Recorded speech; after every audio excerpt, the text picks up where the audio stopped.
Well, good day and welcome back. So recently, I had the good fortune to interview Richard Barnitz.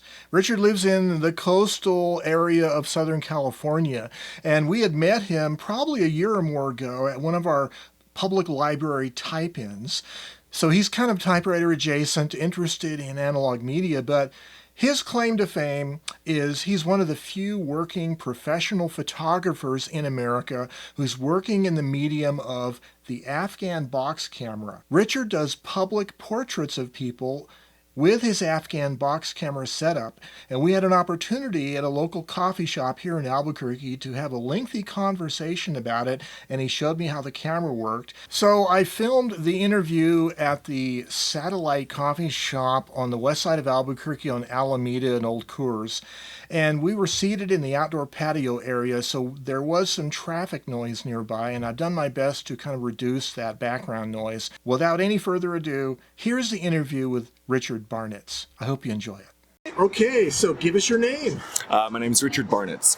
Richard, it's great to meet you again. Yeah, good to meet you too again. Yeah, so you are involved in photography. Tell me how you got started in that. So the first time I saw a box camera and got interested, I was in Barcelona about 6 years ago, and I was out in a plaza there and saw a guy with an old-timey box camera, and I was super interested, so went up and chatted with him. He showed me his whole camera, and I did a wonderful photo. He was shooting on negative paper and then taking a photo of the negative. So this was like an Afghan box camera kind of setup? Exactly, an Afghan box camera. It was really great. I was with someone at the time. I got the negative paper, she got the positive one. Wow. And it was with this beautiful arch in a plaza there in Barcelona. Nice. Yeah. And I just thought that was the coolest thing. And I was in university at the time.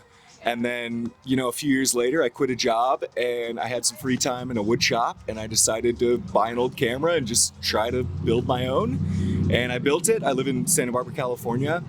Took it out on the street, did a few photos, and it did really well.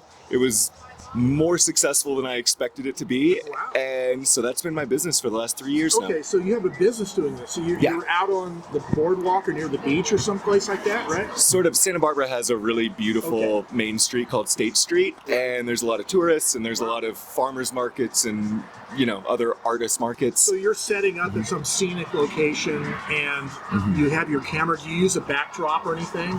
Yes. So the direct positive paper, it does really well if you have some sort of textured background, right. Something that isn't too bright. If you can get people in shade, it really helps with the contrast of the paper. Yeah. So there's a few places up and down that street where I'll set up. I'll have some shade. Okay. Santa Barbara has this beautiful old colonial architecture. Right. And so there's just a lot of beautiful backgrounds. So you're shooting in basically shaded daylight. Exactly. Right, okay. Yes. So your exposure times are like maybe 1 or 2 seconds at f whatever? Yeah, at fully open, about 1 second, maybe 2. Okay. Kind of depends on where the sun is in the sky and how much reflection I'm getting. We'll take a look at your camera in a minute, but what are you using? A modern large format lens with a modern shutter, like a fairly? No, I'm actually using an old 1908, as far as I know, Conley 4x5, and it's got the old lens on it. Are you using a lens cap shutter, like not a mechanical? No, it has a mechanical shutter. But... I do like you hold it open and then release to close it. So you're doing bulb mode. Yeah. Okay. Yep. Wow, that's pretty impressive. Yeah. So, and so what format are you shooting? So I get 5x7 direct positive paper, and then I cut it in half. So it's 3.5x5. Oh, and so this is Harman direct positive? Yeah. Okay. Yep. So that's fiber-based paper. Yeah. And ideally, it should be like rinsed long time, right? Right. But you give, and also I guess the paper is still a little damp when you give it to the client, right? Yep. So do you recommend them like take it home and wash it for an hour in a bucket or something, or in a sink, or just?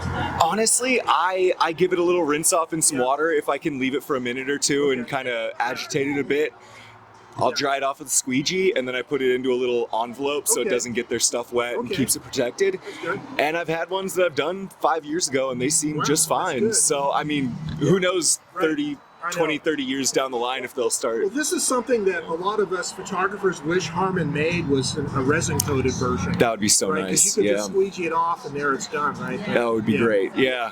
Unfortunately, it seems like Harman is the only direct positive that you can find without doing some kind of more complicated process. Right. And it develops really quickly. It fixes really quickly. Right. And so I can, churn out photos really fast. In the shaded daylight, what is your normal ISO that you're rating the paper at? Or do you even meter it? You don't even. I don't even meter it anymore. I think after 1,000 photos or so, I can kind of tell what it's going to be based on people's skin tone, what kind of reflection I'm getting and how bright it is on the ground glass. So I use the Ilford multigrade. Okay, multigrade. Yeah, and their same rapid fixer as well. And do you go right from developer to fixer? You don't worry about no stop back. You have just 2 trays in the camera, right? That's it. Yeah. And then a paper safe, right? Yeah. So. Oh yeah, you know exactly. Yeah, that's exactly what I got in there. Yep. So, can I ask you how much a portrait session that you charge is? Yeah, I charge 20 for one or 2 for 30. So. Oh wow, that's good. Wow, that's pretty decent. So on a good weekend, typically I guess the tourist economy is all the time out there, but so I guess you're making a living at it, right? Yeah, it's not an obscene amount of money, but it's enough to continue my wonderful lifestyle in Santa Barbara, California. You're one of the few people that I know that can do this in America for a living, and especially in California. But certainly, But I mean, I don't know of anyone else doing box camera photography for a living. I think I've seen like maybe 2 other Instagrams of people. Someone in New York City, maybe. They're bigger in Europe and in South America. Yes, yeah. I was actually in Brazil last year. Okay. And they have a big Portuguese influence. And I think box cameras, they have a big history in Portugal.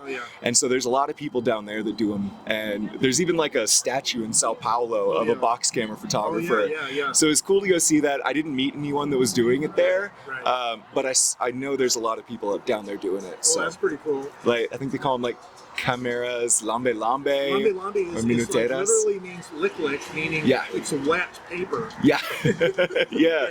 I guess I've done photos in 4 different countries now with it. Wow. I took it to Australia for a few months with me.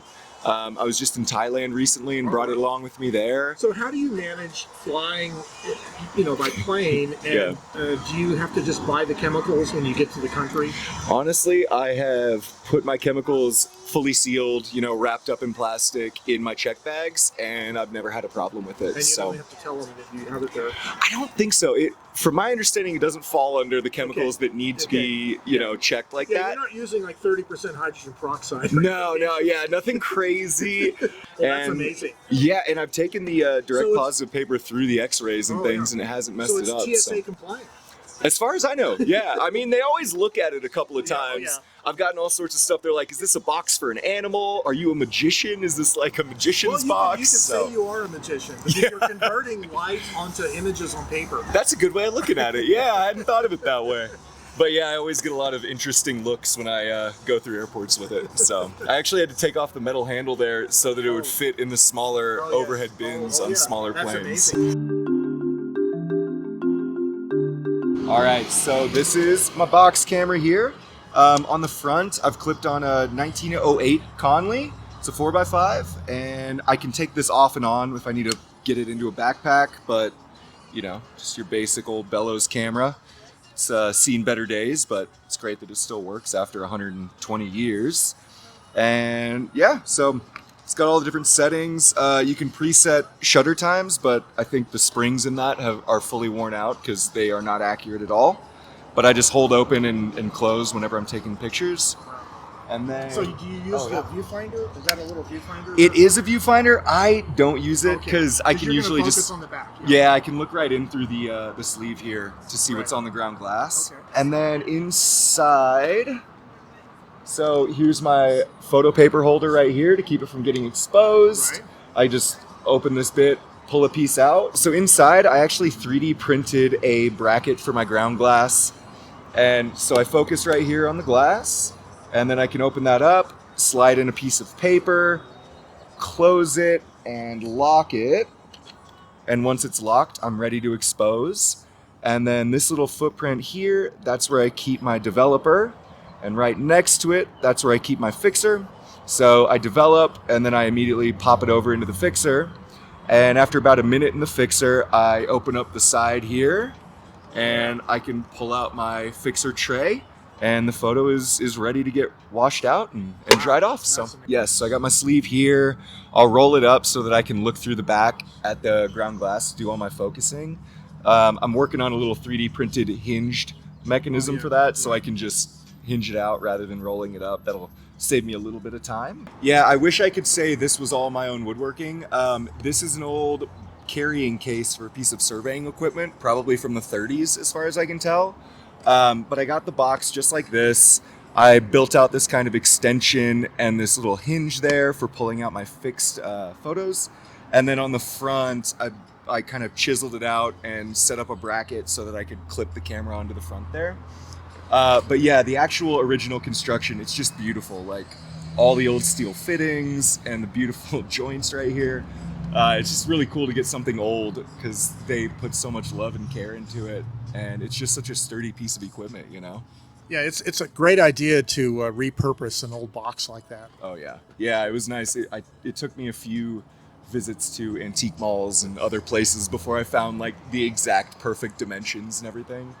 And this is the second one I built. The first one I built is a bit bigger and a little bit lighter, but yeah, it's hard to find those old boxes these days, you know. Well, you have me inspired to want to build a smaller Afghan box camera because mine have been pretty big. This is the smallest one I've seen. A lot of people have those really big ones. You have a lot of room to work with, but I kind of designed this one out to make it even smaller so that I can fit it into a backpack. So when I have everything like my table, my signs, all of my chemicals and everything, I can fit this into a backpack and carry it with me somewhere, which is just really convenient. If I'm traveling outside of the US, I can just throw everything in a 65-liter pack, and it weighs quite a bit, but it's better than pulling a wagon behind me or something like that. I think one of the nifty things about your design is it uses a collapsible bellows camera in the front. So when it's collapsed down, you're saving a lot of space from, because like my cameras that I built have been based on internal focusing rails, which makes the whole box a lot bigger. But you're using a bellows camera on the side of it, which makes it a lot better.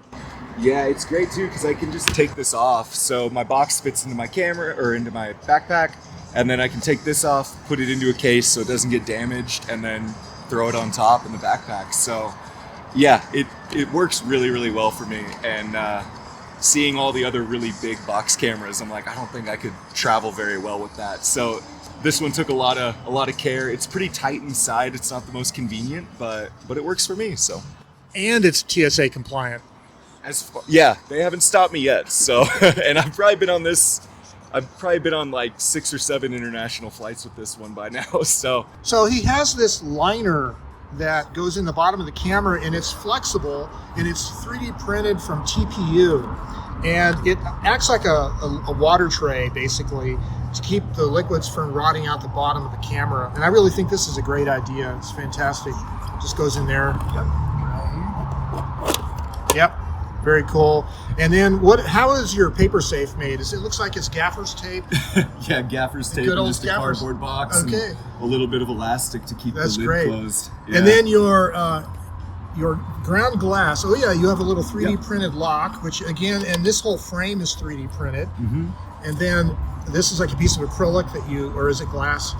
This is acrylic that's sanded down. Sanded down, yeah, that's fantastic. And then one thing I just started working on was a frame. Oh yeah. So I can put in different frames, like maybe have an oval or something, and I can just slide it in there and have a frame really cool. On paper. Okay. So my next thing is, since I never know when direct positive is going to be available, I think right here I'm going to try and put in some sort of contact printing thing. Oh, nice. So that I can do negatives, contact print, in case Harman has stopped producing direct positive right now. And so I just had to buy like a lot of paper that was left. And so just to keep myself sane, I think I'm going to learn how to do the contact prints. Fantastic. Yeah. Well, it was great meeting you. We met because of really typewriters. Because typewriters, at the type-in. Yes, exactly. Well, we hope to see you again soon. Good luck on your trip, and good luck on your business here. This is fantastic. Thanks, Joe. I mean, it's rare to find another box camera photographer, particularly in Albuquerque, New Mexico. Like, who would have thought?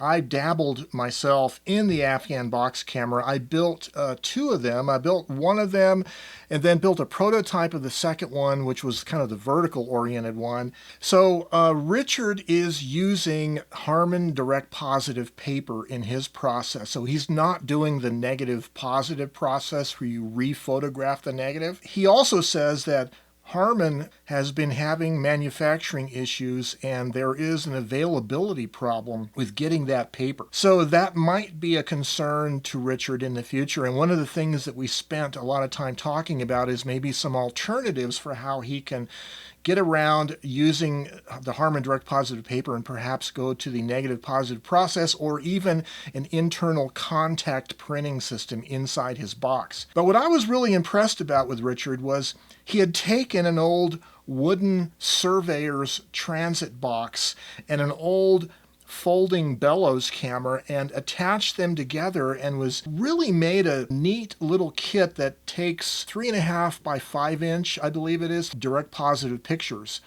And what I'm really impressed with is how small the overall camera is. Also, Richard has traveled around the country and in different parts of the world with his camera system, and he has gone through airport security, including the TSA here in the United States, and he hasn't had any issues, which is just amazing to me that he's done that. So I'm really impressed with the work he's done, but I'm really impressed with Richard's kit, with his process. I hope you enjoyed this. I was really impressed with Richard. And also his coming to town and me interviewing him, it really kind of gave me some inspiration to maybe get back in and start working with the Afghan Box Camera again. Well, again, I want to thank Richard for the time he spent with our interview. And as always, stay creative and have yourselves a great day. And bye-bye for now.